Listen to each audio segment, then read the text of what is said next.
trying to figure out where you are. I know where I am. You can tell us both. Yeah, right. I'm rolling back. You have your white balance? Yes, ma'am. Oh, okay. That's really my job, Vim, is to white balance the camera. You got it? You can do it on my shirt. You can do it on your shirt. Very good.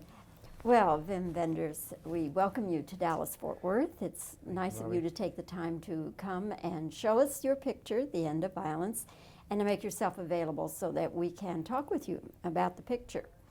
I saw it last night. You had practically a full house for this picture. No one left. Many even stayed for your Q&A session afterwards, which I found very interesting. I think that it always fascinates me to see how individuals, film fans, movie fans, how perceptive they are sometimes about films. And I'm wondering of the comments that you got last night, if there's any one comment that pleased you or that you found interesting. My memory of the whole evening is extremely pleasant. I thought all the questions were intelligent, remarkable sometimes what people saw in just one go, and how people reacted. I was the most pleased about the questions concerning Sam Fuller, because Sam is such an old friend of mine, and it seems to me like for a whole generation of audiences now he's forgotten, but I was pleased that some of the questions were about Sam. I'm a big fan of Bill Pullman. I think he's a fine actor, and I think it is so remarkable that you can get him coming off a picture like Independence Day, major hit, special effects kind of picture, into the kind of picture that you have here in The End of Violence. Would you tell me how that came about? This was the most difficult part of our story. The movie producer, big shot Hollywood producer, sort of arrogant power player, who then through the chain of events, because he runs into these kidnappers, he gets carjacked and meets violence for the first time in his life. After having produced all these violence-driven movies, this was the most difficult part, this guy. And I didn't really know at first who to turn to. And while we were writing the script, I did see Bill twice in 1 week. I saw him as the American president in Independence Day, and only 2 days later, I went to a casting crew screening of David Lynch's Lost Highway. And there he was again, Bill. Almost didn't recognize him. Played a very different character, the sort of schizophrenic saxophone player. And I was blown away by him. And I thought if he can do these two things, these two performances in a row, he can handle the part of the producer in my film. And he did marvelously. I mean, it was a sheer pleasure to work with him. He's a great actor with a capital A. And hopefully it's not our first. Not our last. It's our first, but hopefully not our last.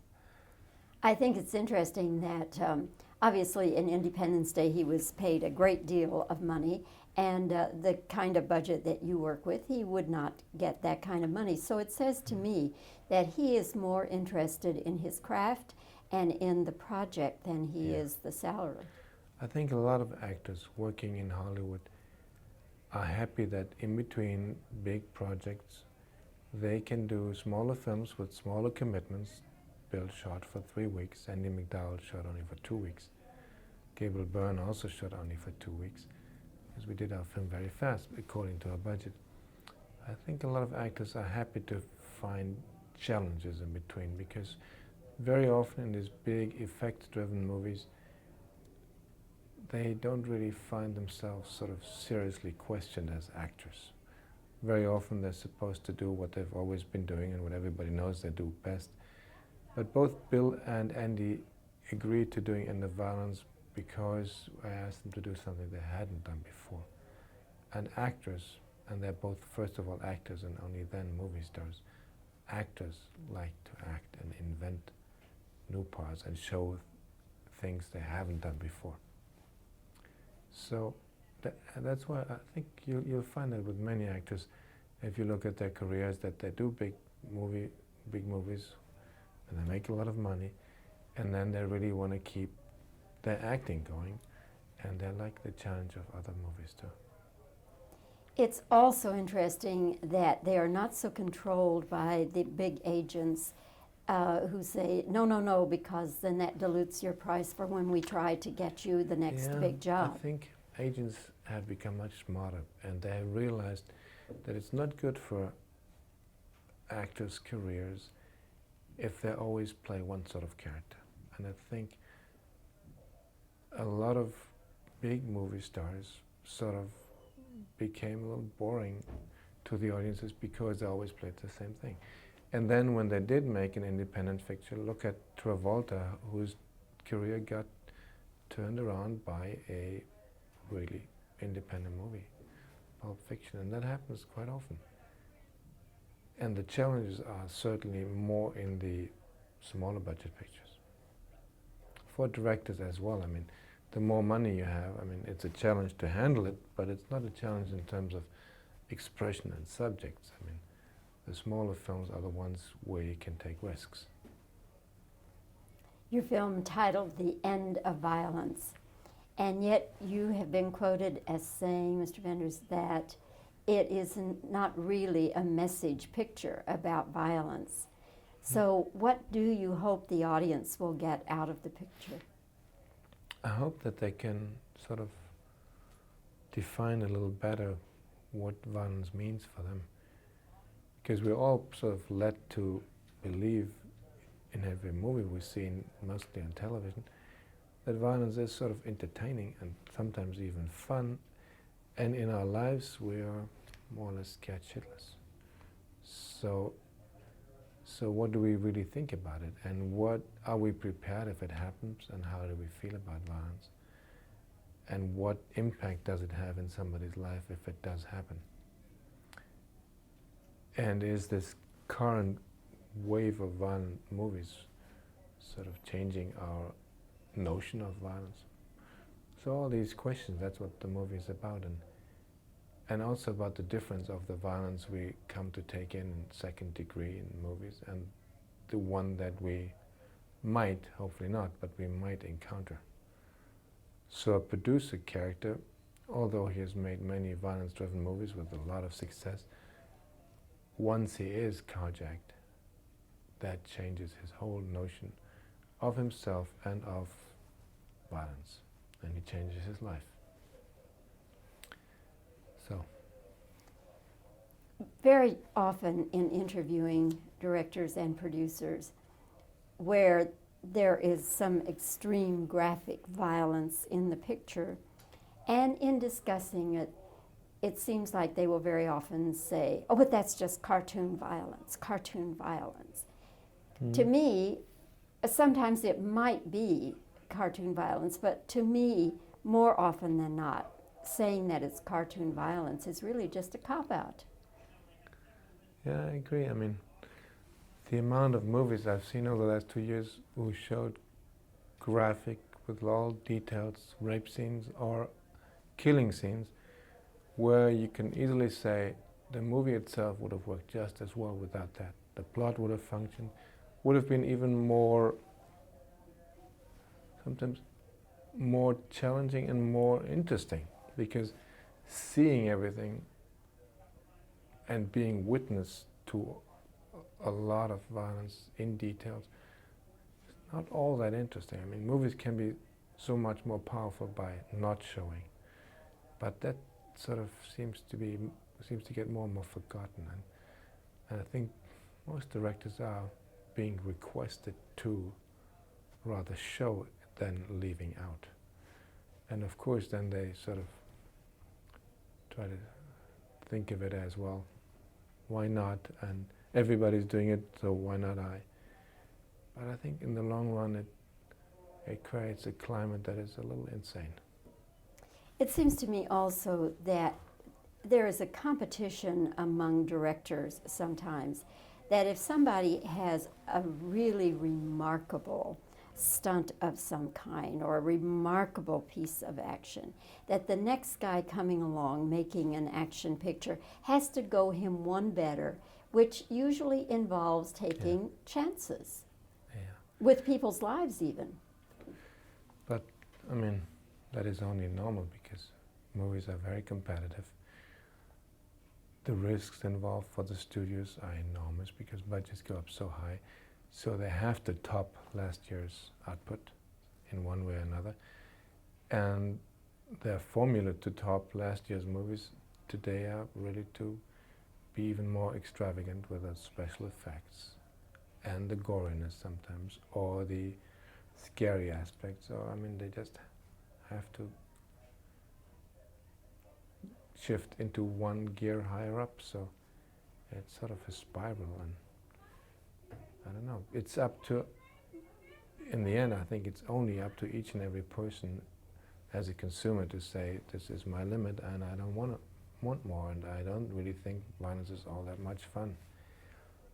There's no institution that will stop it. I mean, sometimes politicians talk about it, but it's mainly before elections and they never do anything. And actually, I think they could not do anything about it because in our society, censorship is out of the question, we face it. And it's good this way. So the only censor is the consumer. And by saying, I have enough of this, I mean, Americans stopped smoking in a big way. So I don't think why eventually they shouldn't stop that drug called violence. But it's up to each and everybody to decide that for himself. Nobody's going to make you stop smoking. Do you find that, generally speaking, American films tend to be more violent and more graphically violent than European films? I would disagree. A while ago that might have been true, but today a lot of European films or Asian films try to compete with American products and use the same formulas.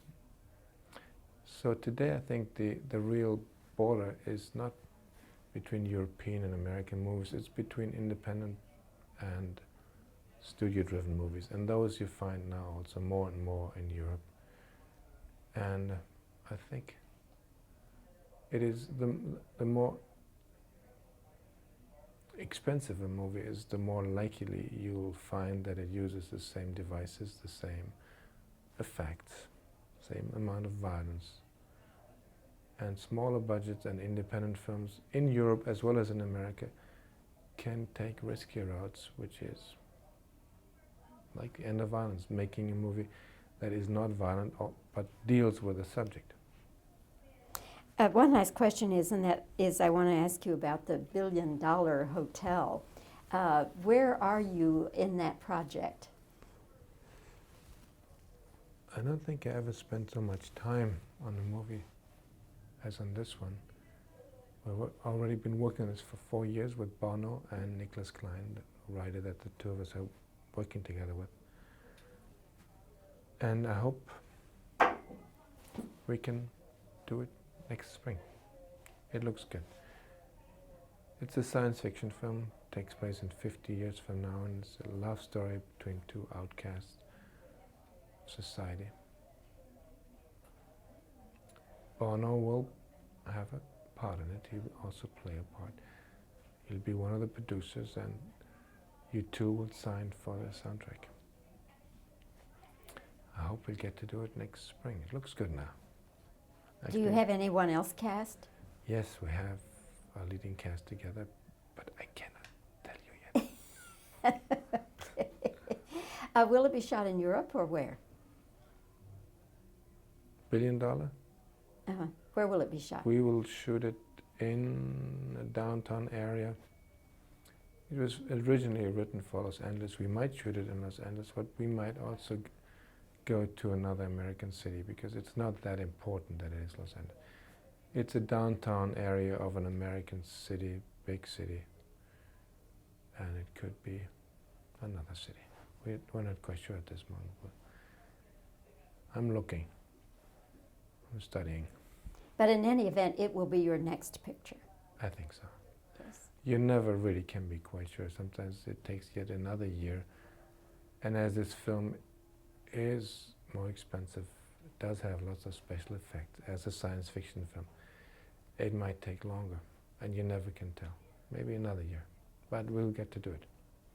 Well, we will look forward to that. And Okay. in the meanwhile, we will wish you all the best with the end of violence, and thank you again for coming. Thank you, Bobbie. Thank you. Thanks. Nice interview, thank you.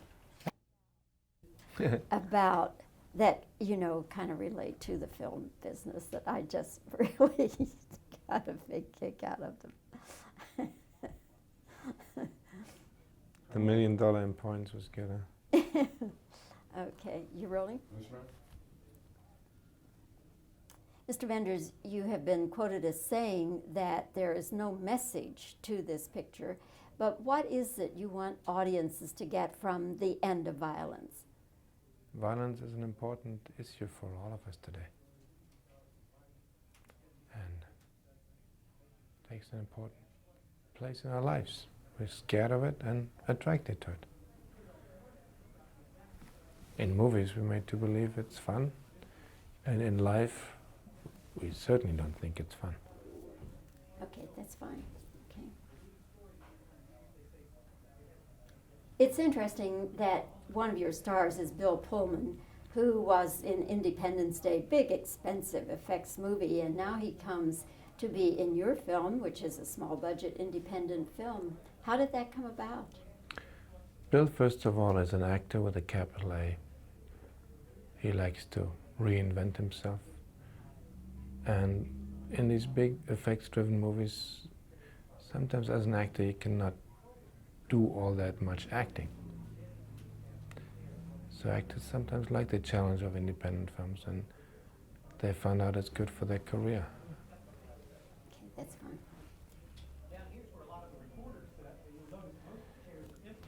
Let's just wait till that racket stops. Who is that?